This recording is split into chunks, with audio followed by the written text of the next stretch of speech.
C'est pour la 4e année consécutive que s'est déroulé mardi 13 décembre le forum Femmes oser d'autres métiers.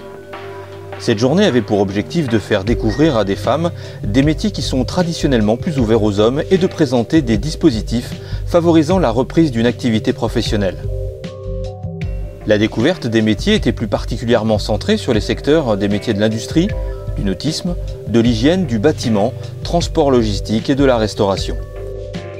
Les acteurs de la Maison de l'Emploi du Pays Rochefortais, des organismes de formation, des structures associatives locales et des représentants d'employeurs étaient à disposition du public.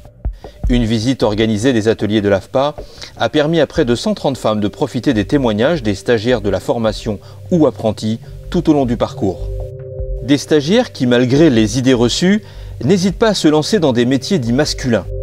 Qui sont ces pionnières? En réalité, il n'y a pas de profil type. Ce ne sont ni des féministes, ni des garçons manqués. Ce sont des filles audacieuses, ouvertes et tenaces. Des femmes qui affichent un caractère bien trempé et des femmes qui, souvent, s'entendent mieux avec des hommes et qui nous expliquent leurs choix.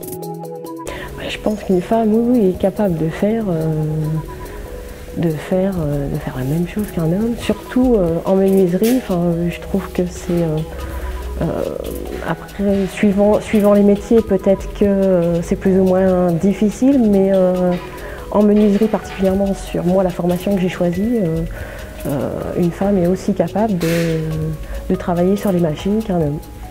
J'ai toujours bricolé, j'ai toujours touché à la maçonnerie, au carrelage. Je me suis toujours aventurée par curiosité, le savoir-faire des choses. Donc, à côté de mon métier, j'ai beaucoup fait de travaux. Et puis au bout de 17 ans de coiffure, j'ai atteint en fait en coiffure tout ce que je pensais avoir atteint. Donc j'ai voulu après faire vraiment ce qui me passionnait, c'était donc le métier du bâtiment. Après plusieurs essais dans tout domaine et avoir travaillé en métallerie, j'ai choisi la maçonnerie pour l'état d'esprit et c'est un métier gratifiant. Honorable, enfin moi c'est une passion. De toute façon, si on n'est pas passionné, à mon avis, il faut changer de métier. Je suis arrivée avec mes petits bras et il a bien fallu les faire. En attendant, c'est eux qui ont été là pour moi. Et puis ils sont plus débrouillards. On n'a pas le même état d'esprit entre hommes et femmes. On est obligé d'être ensemble pour se compléter. J'ai la minutie, la précision et eux, ils ont le côté homme, viril. Non, on est complémentaires et je trouve que c'est très bien comme ça. L'un sans l'autre, je trouve ça peut-être un peu triste, même plus. Je viens d'un milieu un petit peu différent, donc de la vente. Je touchais un petit peu à la maison, c'est-à-dire que je faisais beaucoup de décorations, etc. Mais j'avais des lacunes. Donc au début, je me dirigeais vers la formation de peintre en bâtiment. Donc je suis venue à l'AFPA sur une journée découverte.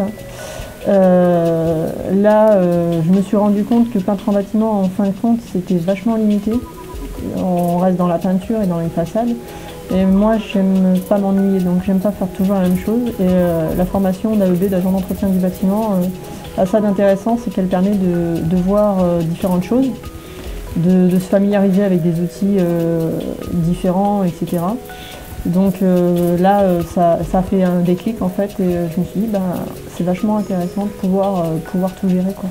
Pouvoir tout gérer, après avec une idée dans la tête de pouvoir, par exemple, refaire des pièces dans une maison, rénover des maisons en intégralité avec un parcours professionnel en amont. Les métiers ont-ils un sexe? La question pourrait être un sujet de dissertation. Si l'on s'en tient aux chiffres de l'INSEE, il y a plus de débat possible. La réponse est oui. Selon l'organisme, plus de la moitié des femmes actives en France se concentrent sur 6 catégories professionnelles parmi la trentaine existante. Celles-ci correspondent à des métiers du social, des services aux particuliers, de la santé et de l'éducation. Des secteurs identifiés comme les moins porteurs, les moins rémunérateurs et où l'on dispense le moins de formation professionnelle. En outre, on ne compte encore que 20% de chefs d'entreprise de sexe féminin. Pour modifier cette réalité, la mise en place d'actions sur les territoires à l'attention des femmes permet à plusieurs centaines d'entre elles de choisir chaque année une formation professionnelle dont les contenus et les débouchés ne restent pas l'apanage des hommes.